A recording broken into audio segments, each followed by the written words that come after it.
Барлықтарыңа сәлем. Бүгін міне маған посылка келді Алиэкспресстен. Сол туралы айтпақшымын. Бүгін мынандай сағат келді. Бағасы $2.82.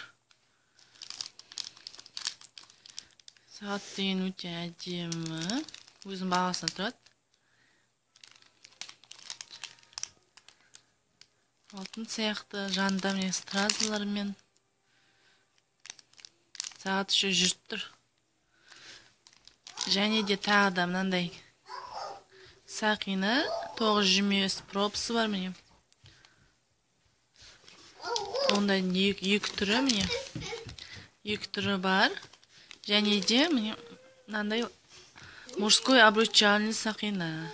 Тоже күміс пестелген. Барлықтарына рахмет.